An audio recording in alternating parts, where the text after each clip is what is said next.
Bienvenue dans cette nouvelle édition du Journal de l'Afrique sur France 24 et dans l'actualité. L'heure est au bilan au Sénégal. Cela fait 100 jours que Bassirou Diomaye Faye est au pouvoir. Alors, a-t-il répondu aux attentes des Sénégalais? Élément de réponse dans ce journal. Deux figures de la société civile sont arrêtées en Guinée par un groupe de militaires. Leur mouvement, le Front National pour la Défense de la Constitution, s'oppose à la gestion de la transition militaire dans le pays.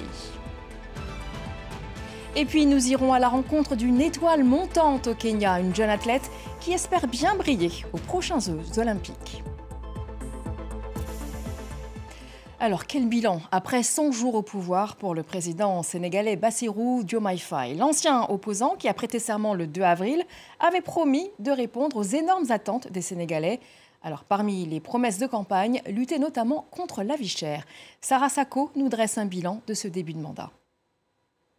Réforme tous azimuts dans le domaine des hydrocarbures, de la pêche, secteur vital pour le pays, ou encore dans les comptes des institutions publiques. Réforme de la justice initiée avec la tenue d'assises et l'élaboration de recommandations pour un changement en profondeur de l'institution. Voilà globalement ce que les Sénégalais retiennent des 100 premiers jours au pouvoir de Bassirou Diomaye Faye. Alors quelles mesures ont-ils plus ou moins appréciées? Qu'attendent-ils du nouveau président? Je vous propose d'écouter ses réactions. Il n'a fait que 3 mois, mais on voit déjà les changements. Le coût de la vie a baissé, il n'y a plus d'inondations dans mon quartier. Il a appelé à la rupture et au changement, donc on l'attendait vraiment sur ça. Une justice équitable qui est là pour tous les Sénégalais. C'est très bien qu'il soit sur le terrain pour constater l'avancée des chantiers. C'est la démarche d'un vrai chef d'État. Il est attendu sur le coût de la location, la santé, l'éducation. Bassirou Diomaye Faye a été plébiscité lors de la présidentielle. Son élection a suscité d'immenses espoirs. Il est attendu par ses concitoyens sur de nombreux chantiers, à commencer par l'emploi de la jeunesse. En Guinée, 2 leaders de la société civile ont été arrêtés mardi soir à Conakry par un groupe de militaires lourdement armés. Fonike Mengue et Mamadou Biloba font partie du Front National pour la Défense de la Constitution, une coalition opposée à la gestion de la transition militaire en cours dans le pays. Les explications avec Malik Diakité, notre correspondant à Conakry. Oumar Silla, alias Fonike Mengue, et Mamadou Biloba ont été arrêtés à leur domicile. Selon les témoins, les hommes étaient lourdement armés. Ces 2 leaders du Front National pour la Défense de la Constitution, une coalition de partis politiques, syndicats et organisations de la société civile, avaient annoncé une mobilisation citoyenne contre la détérioration des conditions de vie des Guinéens, selon elles devenues très précaires, et demandaient l'ouverture des médias fermés par les autorités guinéennes. Leur avocat crie à un kidnapping. Nous commençons à être très inquiets parce que nous ignorons totalement les motifs de leur interpellation. Nous ignorons totalement le lieu où ils sont retenus, les conditions dans lesquelles ils sont retenus. On ne peut pas comprendre que des citoyens soient interpellés ou soient enlevés de la sorte et qu'on les conduise vers une destination inconnue. Les organisations de défense des droits de l'homme, partis politiques et la société civile, tous dénoncent une arrestation arbitraire et demandent leur libération immédiate et sans condition. Et nous continuons à présent notre série sur le Rwanda où près de 10 millions d'électeurs sont attendus aux urnes le 15 juillet prochain. Le président Paul Kagame fait face à 2 autres candidats pour la présidentielle, mais aussi pour des législatives dominées par son parti, le FPR. Alors pour exister, les formations politiques moins importantes tentent de gagner quelques sièges au Parlement. Clément Diroma a pu suivre plusieurs candidats. À quelques jours des élections présidentielles et législatives au Rwanda, on célèbre le président, candidat pour un 4e mandat.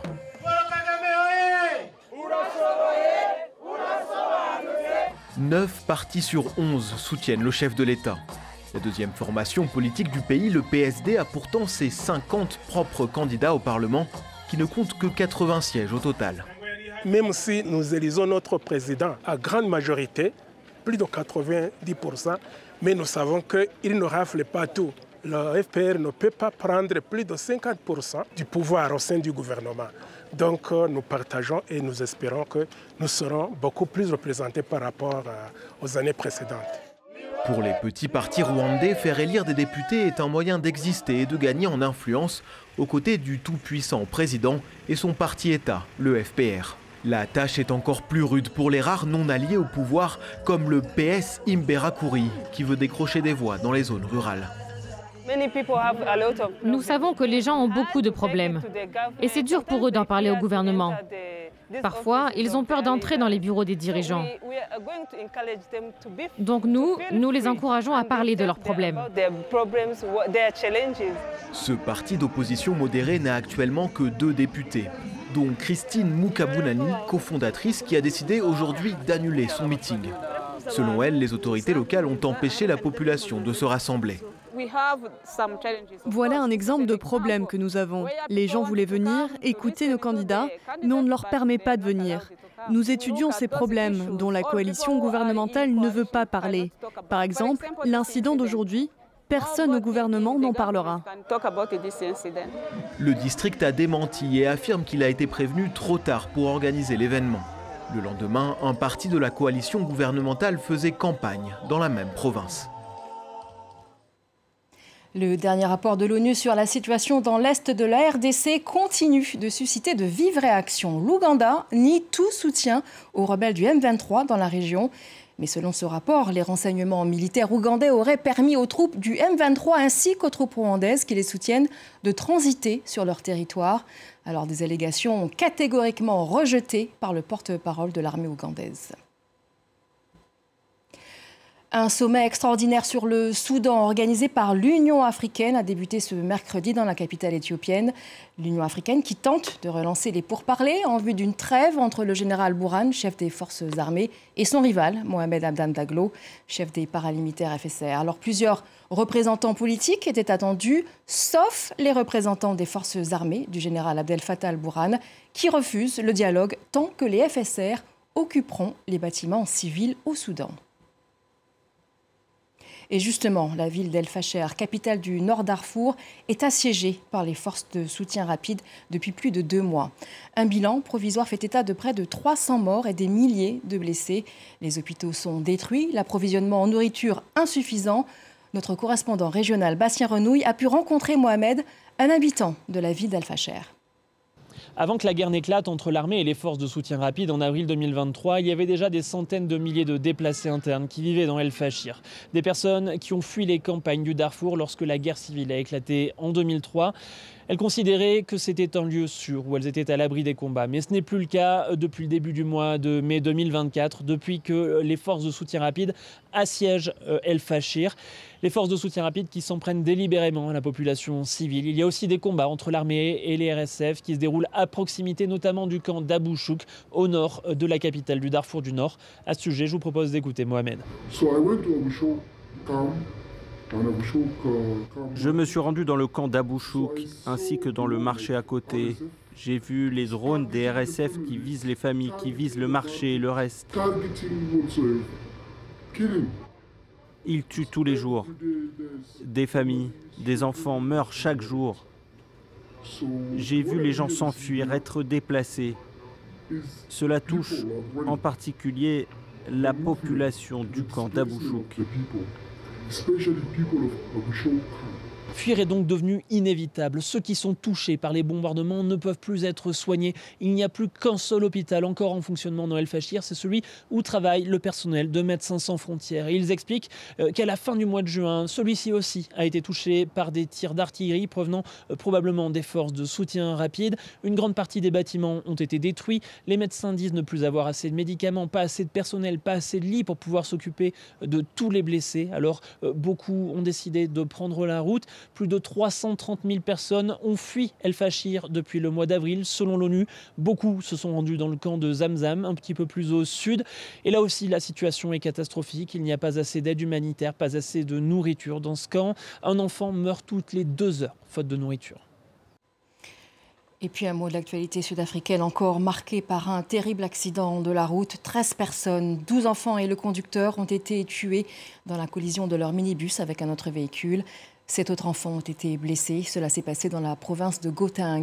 Un accident qui fait suite à une série de désastres routiers. On se souvient du plus meurtrier cette année qui avait coûté la vie à 45 personnes en mars dernier lorsqu'un bus venant du Botswana avait chuté du haut d'un pont dans la province du Limpopo.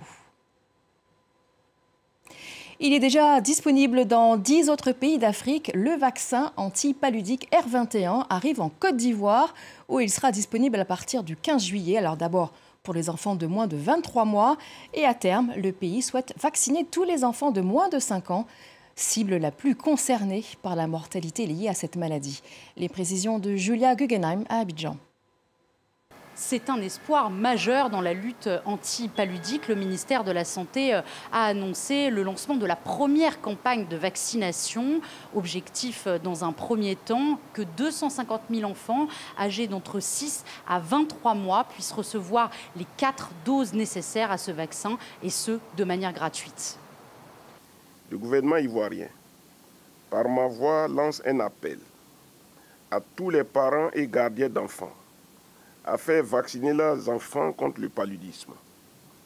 La vaccination est un acte de protection et de prévention qui sauve des vies.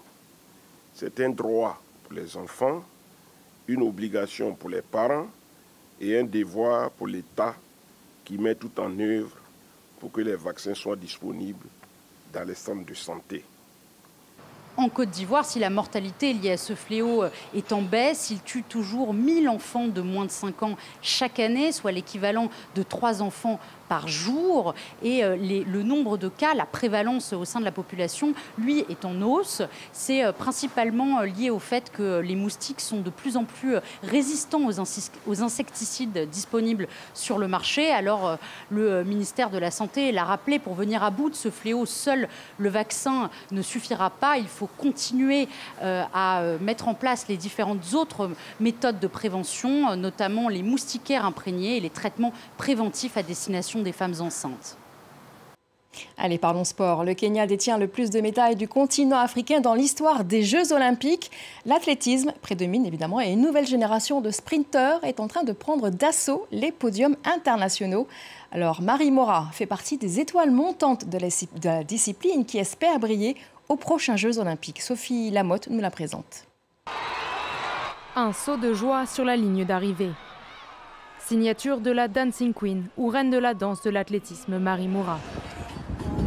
Concurrente de taille sur les épreuves de 800 et 400 mètres, l'athlète kenyane a pourtant commencé par courir pieds nus dans la cour de son école à Kisii, dans l'ouest du Kenya.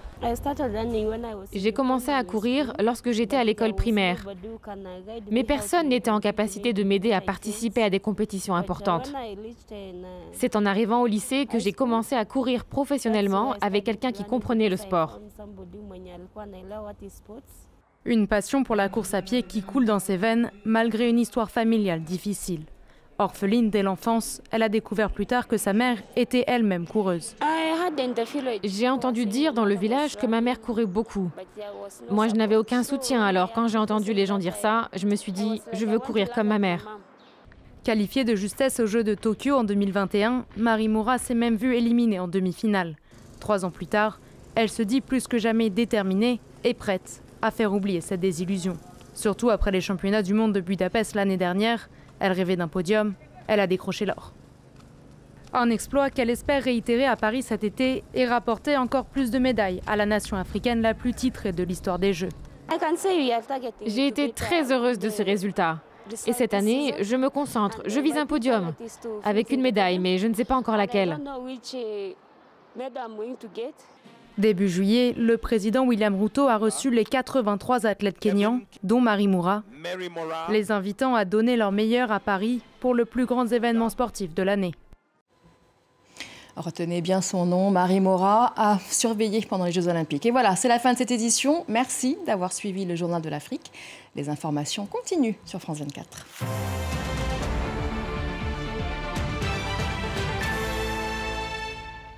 Événements. Vivez au rythme des Jeux avec France 24 et suivez notre programmation inédite sur mesure.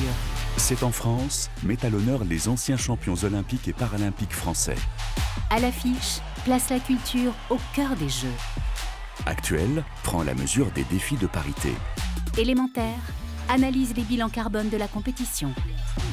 Des rendez-vous pour rester au cœur de l'actualité sportive du plus grand événement mondial. C'est en France. À l'affiche, Actuel. élémentaire, sur France 24.